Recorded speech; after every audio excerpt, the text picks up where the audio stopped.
Hello girls. So today's topic is going to be types of commodity derivatives. So last video I have explained to you all what exactly is derivatives.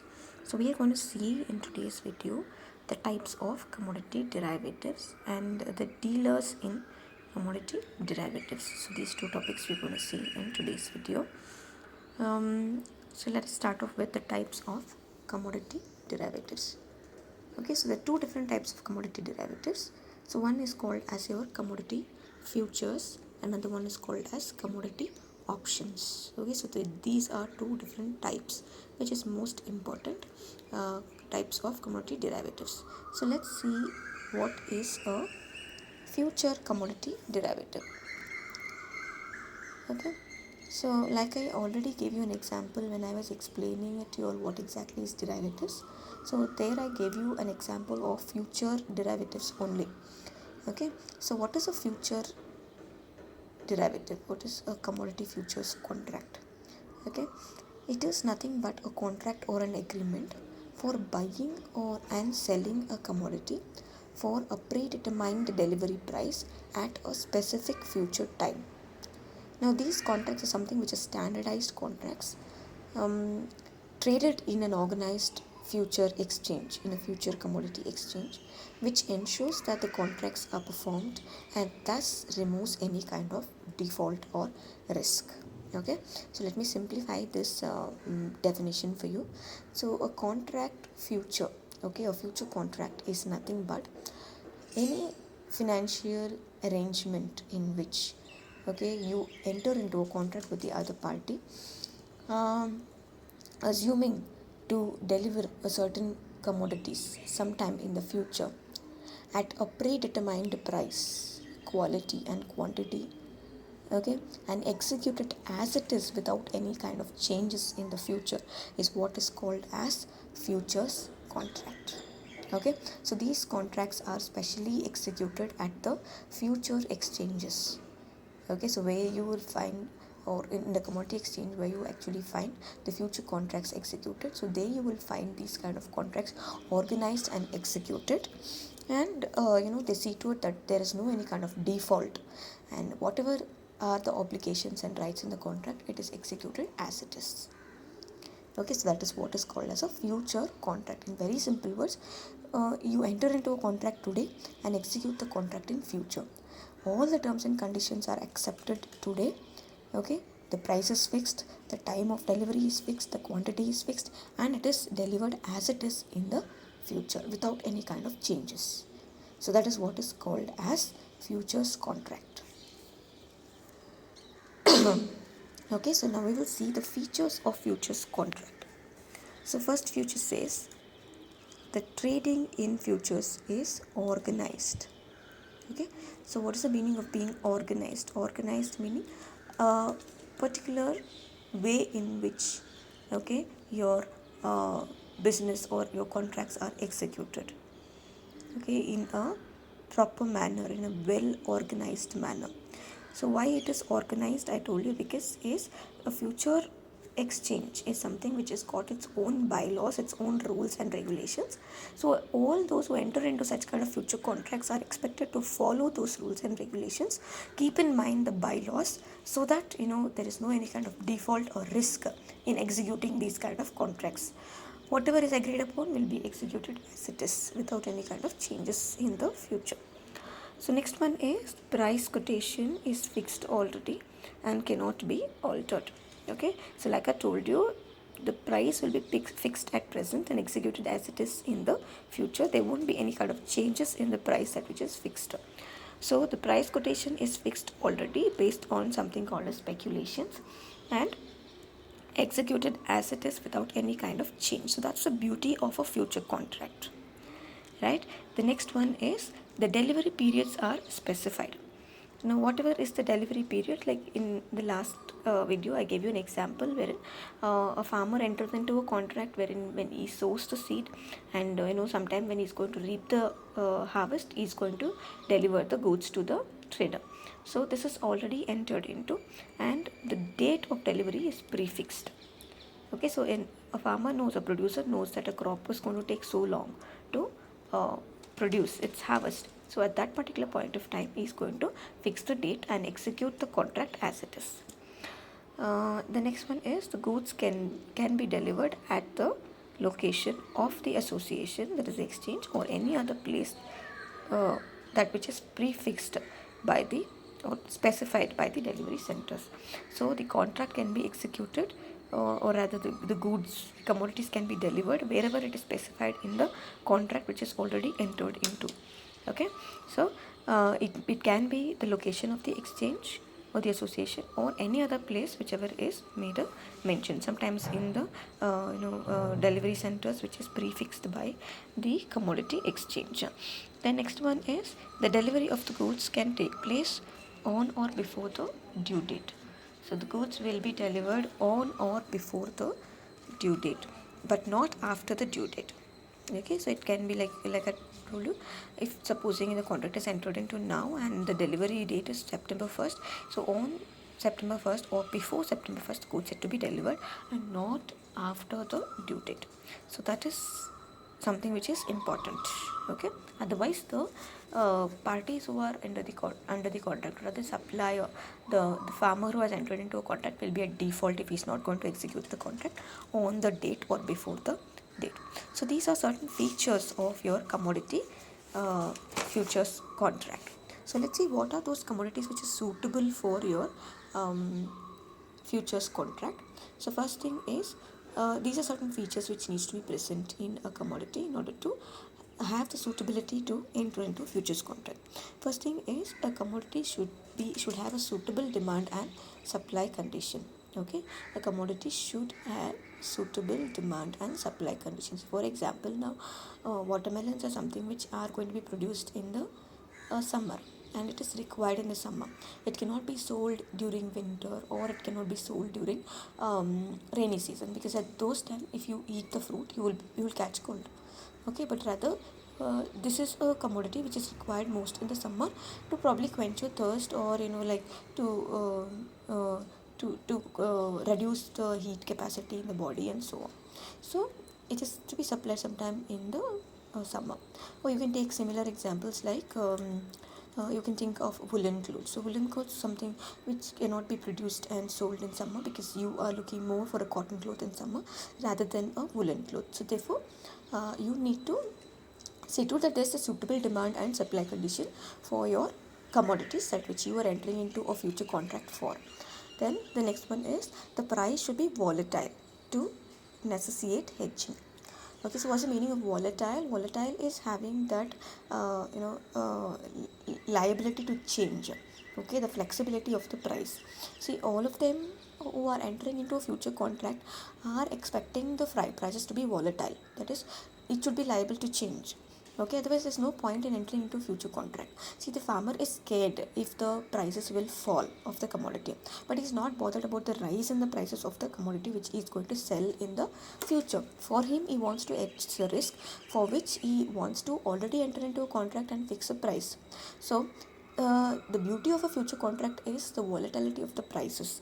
If the prices are not liable to change, then the trader or the speculator who is going to purchase the commodity is at loss. Okay, so the price should either increase or decrease. So that is only going to enable the working of the futures market. So only then you will be able to hedge. Otherwise there's no point in hedging. There's no need for hedging at all. The next one is, the commodity should be free from substantial control from government regulations or any other bodies. Okay, so the government should be free from any sorts of control which is going to be exerted from any other external bodies, like it might be the government or it can be any other body. Okay, see, for example, now tobacco is a commodity which is more liable for various rules and regulations to be followed. So the government, you can find, will exert a lot of control over such kind of commodities, because the sale of such commodities is something which is under strict rules and regulations. So if a commodity is liable for such kind of strict rules and regulation, it becomes difficult to enter into a future contract, and sometimes these kind of external forces will try to control the prices of the commodities, okay, or even the supply of the commodities. So therefore, when you are entering into a future contract, you should always see to it that a commodity is not liable to or it's not going to be exerted some sort of control or rule or regulation by the government. The next one is the commodity should be homogeneous, okay, or it must be possible to specify the standard. So what is the meaning of homogeneous? Homogeneous meaning having the same the quality quantity aspect. Standardization should be possible. Otherwise it's going to be difficult. One commodity is going to differ from another commodity, even though it is an agricultural commodity, even though it's a natural commodity. Say for example, you entered into a contract for selling mangoes. Now a mango from a particular tree will be the same taste, it will be the same the breed of mango, the same quantity, more or less the size of the mangoes will be the same. So like that, they should be homogeneity in a commodity. You cannot sell heterogeneous commodities, okay, at the same price and so on. So I hope you understood. So that is what is the homogeneous aspect of the, only then you will be able to standardize your commodity. Okay, the next one is the commodity should be storable. Okay, so when you are entering into a future contract, it's very important that your commodities should be capable of storing. Okay, you cannot enter into a future contract with a commodity that which will perish any time. So you can take the example of vegetables. So today of course we're spraying a lot of chemicals in order to preservatives in order to preserve the commodities, but then not for too long. Okay, but then commodities like fruits and vegetables, if you can take for example, they are something which is perishable quickly, soon. Okay, so such kind of commodities you cannot enter into a future contract with, because I told you already that sometimes if the trader is at the risk, if the prices have fallen and if the trader has purchased the commodities, he will be at the risk of losing. So if the commodity is having the capability of storing the same, then what they can do is they can store the commodity and sell it when the prices are increasing. So therefore what happens here is it will try to reduce the intensity of the loss that which the trader can suffer. So therefore the commodity should be storable. Okay, storable commodities, you can take the example of paddy, rice and such sort. So wherein you can store it for a certain period of time and then you can still sell the same. Okay, so that is about your commodities which is suitable for futures trading. So I hope I made you understand what exactly is the meaning of a future contract and what are the features of a future contract and those commodities which you can take into consideration for entering into a future contracts. So the next thing that we're going to see, the next type of contract, like a commodity derivative that which we're going to see, is a commodity options contract. So what is this commodity options contract? Now you can understand by the very meaning of what is an option. Option is nothing but a choice which is given it to you.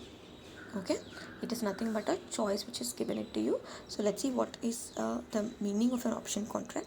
Now options are also financial contracts which are used for hedging and speculation. This is also a type of commodity derivative. Okay, so which gives you a choice.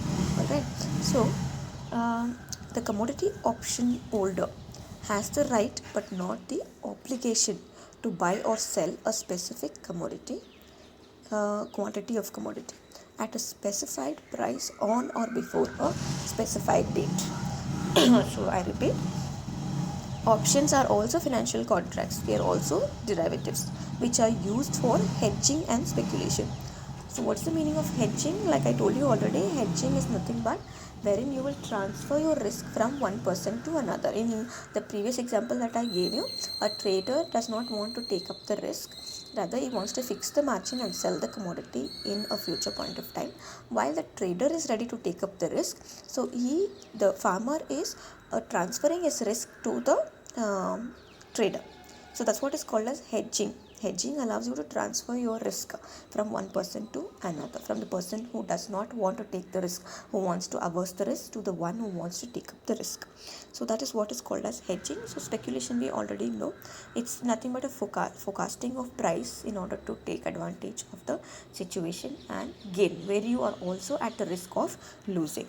Alright, so a commodity option holder, okay, the one who buys a commodity, okay, has the right but not the obligation. What's the meaning of right? Right is a duty. Okay, right is your choice.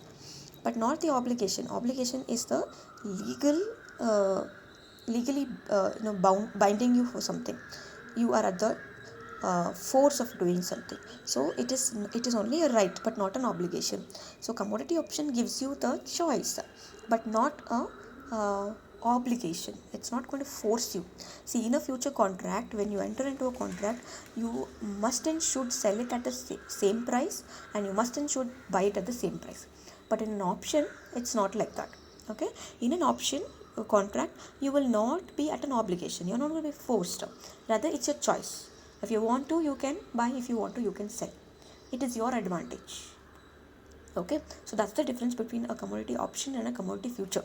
Future, you have to must and should execute as it is, but in option, you're given a choice. If you want to, you buy. If you want to, you sell.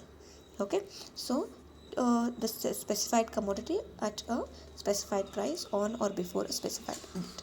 Okay, so let us see in detail what are the features, okay, of a commodity option. So there are two parties involved in this kind of a contract. So one is called the seller, or the other one is called as the buyer. The seller of the option writes the option in favor of the buyer, okay, who pays a certain premium to the seller as a price. Okay, so who is a buyer? Buyer is the one who buys the option. Seller is the one who sells the option. So holder of the option is none other than with whom the option is right now. So when the buyer buys the option, then he is the holder of the option. Okay, so what the seller does is he writes the option in the name of the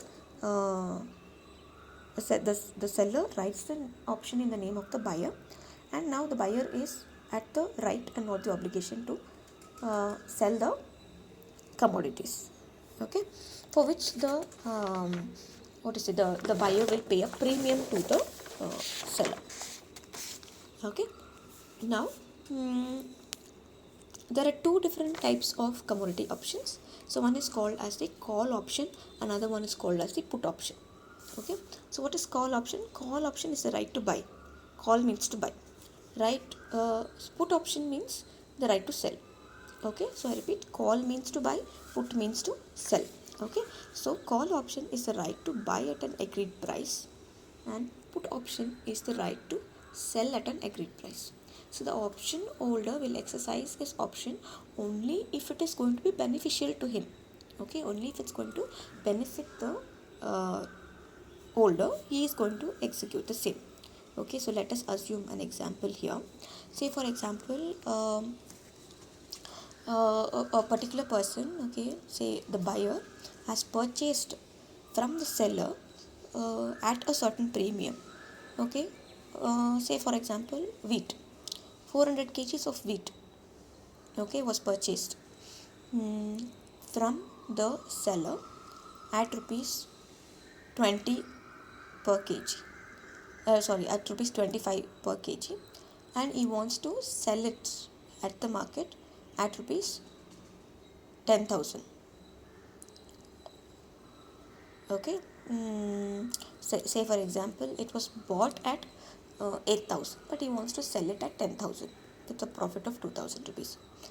Okay, so supposing if the market price in future is going to fall, okay, and if it's going to be 6,000 rupees, then what the farmer will do is, what the trader who purchased the wheat will do is, he's got the option. If he wants to, he will sell. If he doesn't want to, he will not sell.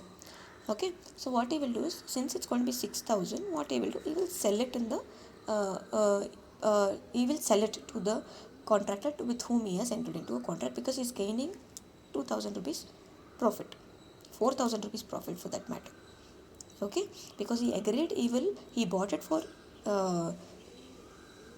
sorry, let me redo the example again.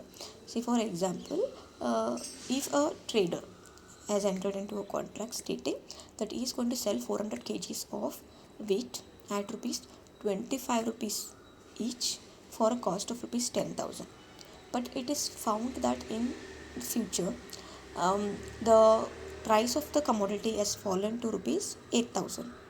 Now what he will do, he will sell the commodity at 10,000 because he is gaining a profit of 2,000.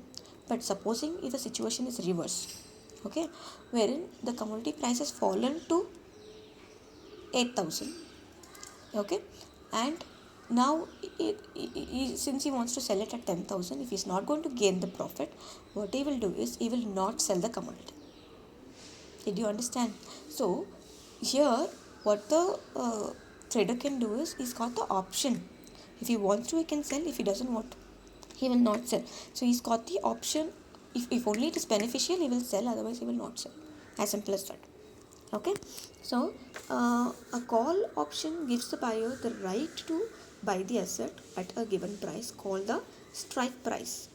Okay, the price at which you sell or the price at which you buy is what is called as a strike price. Okay, so the call option gives the buyer the right to buy the asset at a given price called the strike price. So he can demand a sale of the commodity from the seller. Now put option gives the buyer a right to sell at the strike price to the buyer. So this is what exactly is options, girls. So these are the two different types of commodity derivatives. Okay, see, apart from that, there are two different types of transactions in a commodity market. Okay, there are two different types of transactions in a commodity market. One is called as the spot market, another one is called as the futures market. Okay, so this is a derivative market, but this is a physical market. Okay, so where your day-to-day transactions in a commodity happens. So in a commodity market, generally there are two different types of transactions. So derivatives is what we saw now. Okay, so options and futures. Now there is also other than derivatives for day-to-day dealing called a spot market. So what is a spot market? Spot is an immediate market. Okay, it's otherwise called as physical market, many times asked for 2 marks.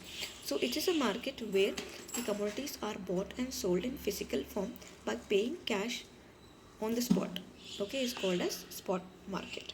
Okay, the price of which commodity are traded in this market is called as spot price.